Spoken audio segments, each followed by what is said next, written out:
सभी दोस्तों को नमस्कार। आप सभी का एक बार फिर से स्वागत है हमारे YouTube चैनल देश और धर्म पर।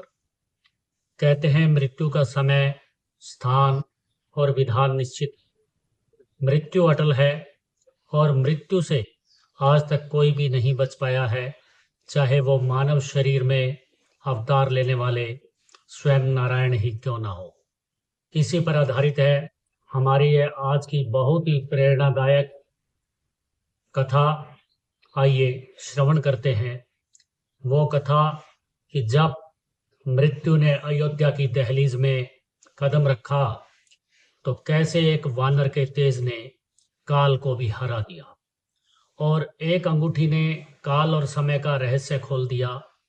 जब यमराज को यह खबर मिली कि उनके यमदूत अयोध्या की सीमा के अंदर कदम ही नहीं रख पा रहे हैं तो वो बड़े चिंतित हुए। यह कोई साधारण बात नहीं थी। जिन यमदूतों को पूरे संसार में कोई नहीं रोक सकता, वे अयोध्या के पास पहुंचते ही वापस क्यों लौट रहे थे। यमराज ने यह खबर सुनकर तुरंत यमदूतों को बुलवाया और पूछा, सच सच बताओ कि आखिर अयोध्या में क्या हो रहा है। यमदूत डरते हुए कांपती आवाज में बोले, प्रभु, जैसे ही हम अयोध्या के द्वार के पास पहुंचते हैं, वहां खड़े एक वानर के शरीर से ऐसा एक दिव्य तेज निकलता है जो हमें जला देता है। उस प्रकाश को सहन करना हमारे लिए असंभव हो जाता है। हम आगे नहीं बढ़ पाते। यह सुनकर यमराज जी की आंखों में आश्चर्य और गुस्सा दोनों आ गए। वानर सिर्फ एक और तुम इतने सारे, फिर भी उससे डरकर लौट आते हो। चित्रगुप्त ने आगे बढ़कर बड़े ही धीमे स्वर में, गंभीर स्वर में कहा, प्रभु, वो कोई साधारण वानर नहीं है। वो स्वयं पवन पुत्र हनुमान है। कई वर्षों से अयोध्या में किसी की मृत्यु नहीं हो पाई है क्योंकि आपके दूत अयोध्या के भीतर प्रवेश ही नहीं कर पा रहे हैं। अब बात यमराज के सम्मान की थी। उन्होंने बिना एक पल गवाए अपने भैंसे पर बैठकर अयोध्या की ओर प्रस्थान किया और कुछ ही क्षणों में वे अयोध्या के मुख्य द्वार पर पहुंच गए और वहां उनके सामने वही वानर खड़ा था, शांत, स्थिर, तेजस्वी। वो थे प्रभु श्री राम के अनन्य भक्त हनुमान। हनुमान जी ने हाथ जोड़कर यमराज जी को प्रणाम किया और विनम्र स्वर में कहा, हे धर्मराज, आपका इस पवित्र नगरी में स्वागत है। कृपया बताइए किस कार्य से पधारे हैं। मैं श्री राम से मिलने आया हूं। उनकी इस धराधाम पर लीला की अवधि पूर्ण हो चुकी है। समय किसी के लिए नहीं रुकता हनुमान, ऐसा यमराज जी ने कहा। हनुमान जी का चेहरा बिल्कुल शांत रहा, पर उनकी आवाज अब पहले से अधिक दृढ़ हो गई। वे बोले, हे यमदेव, मेरे प्रभु की अनुमति के बगैर कोई भी अयोध्या में कदम नहीं रख सकता। यह सुनकर यमराज के चेहरे पर भी कठोरता आ गई। बोले, क्या तुम समय और काल को रोकने की कोशिश कर रहे हो वानर। हनुमान ने शांत लेकिन फिर एक दृढ़ स्वर में उत्तर दिया, मैं समय को नहीं रोक रहा, मैं अपने प्रभु की सेवा कर रहा हूं।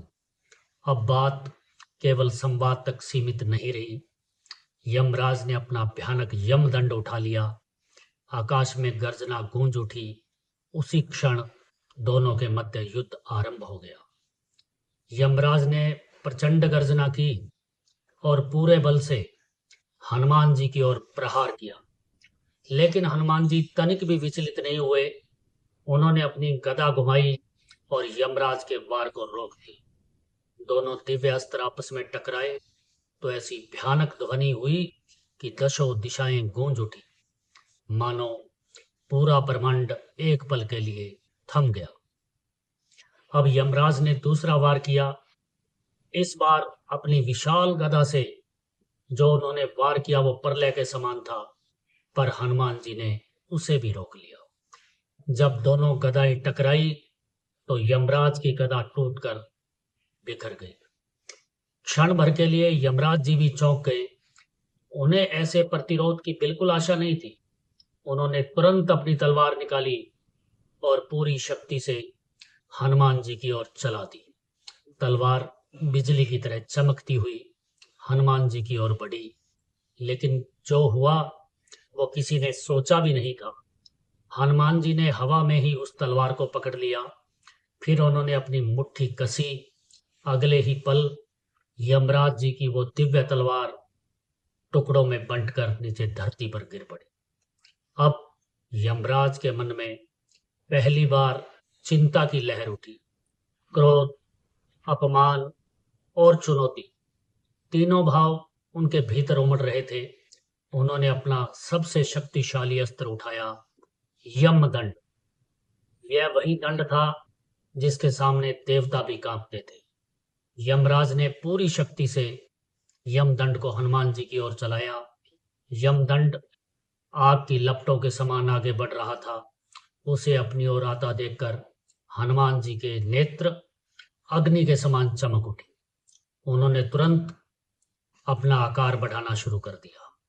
क्षण भर में ही उनका शरीर पर्वत के समान विशाल हो गया। उनके सामने यमराज भी छोटे प्रतीत होने लगे। और जैसे ही यमदंड हनुमान जी के समीप पहुंचा, हनुमान जी ने अपना विशाल मुख खोला और उस यमदंड को ऐसे निगल लिया कि जैसे वो छोटी मोटी वस्तु हो। पूरी सृष्टि स्तब्ध रह गई। यमराज की आंखों में अविश्वास था। उनका सबसे शक्तिशाली अस्त्र निष्फल हो चुका था। अब हनुमान जी आगे बढ़े। उन्होंने अपनी गदा उठाई और ऐसा प्रहार किया कि यमराज पीछे हटने को विवश हो गए।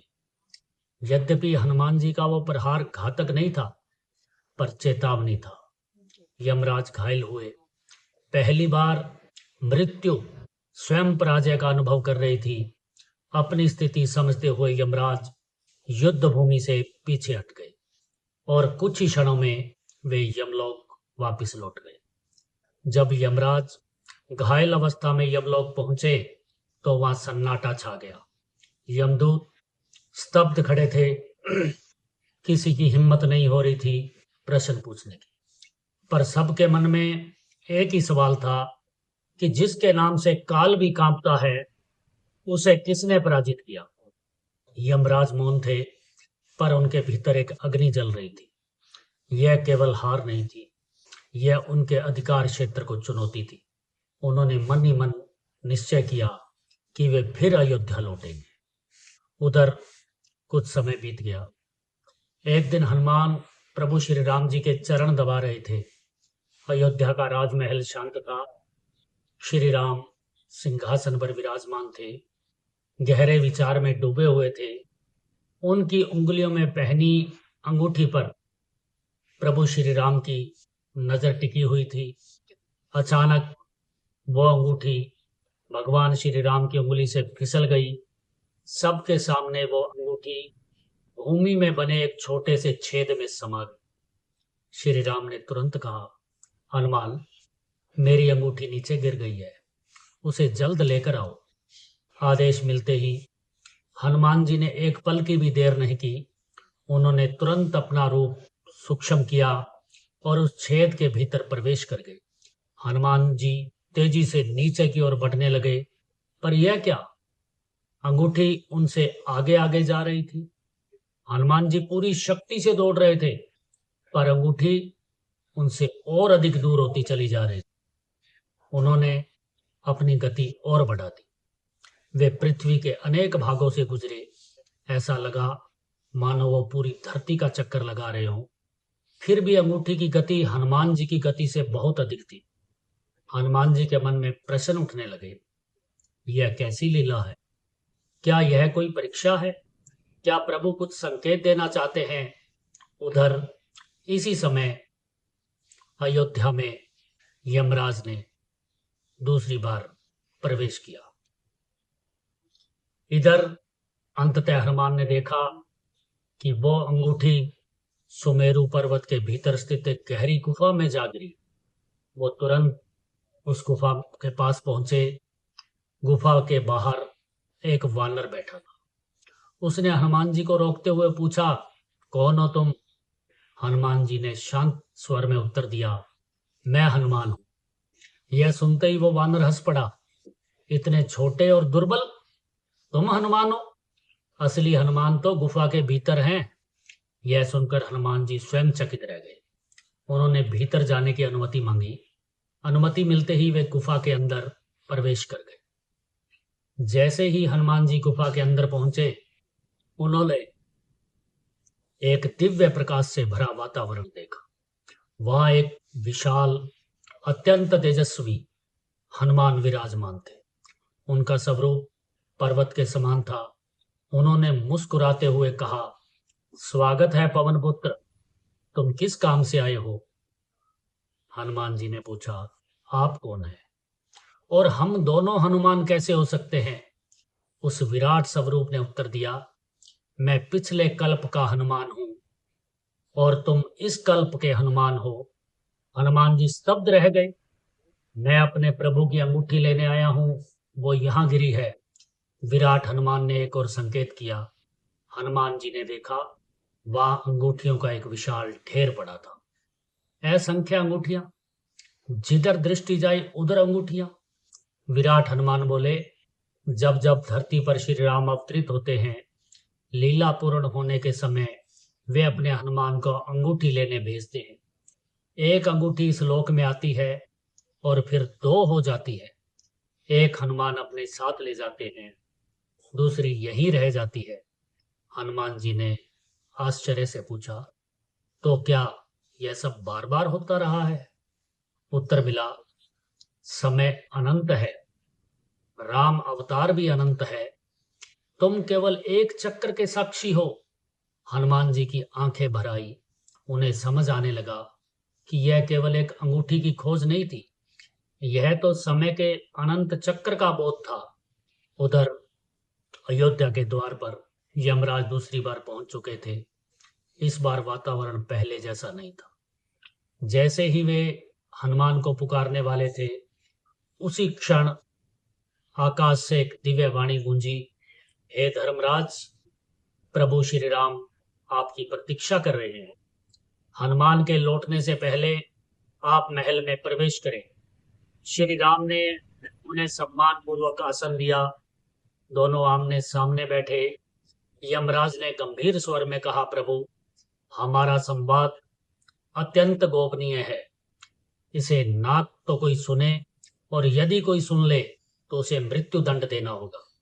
श्री राम ने शांत भाव से सहमति दी। उन्होंने लक्ष्मण जी को बुलाया और कहा कि जब तक मैं स्वयं ना बुलाऊं, कोई भीतर ना आए, और यदि कोई नियम तोड़ेगा तो वो मृत्यु दंड का पात्र होगा। लक्ष्मण जी द्वार पर पहरा देने लगे। अंदर श्री राम और यमराज अवतार कार्य की पूर्णता और धाम गमन पर चर्चा कर रहे थे। उसी समय महल के द्वार पर एक तेजस्वी ऋषि पहुंचे।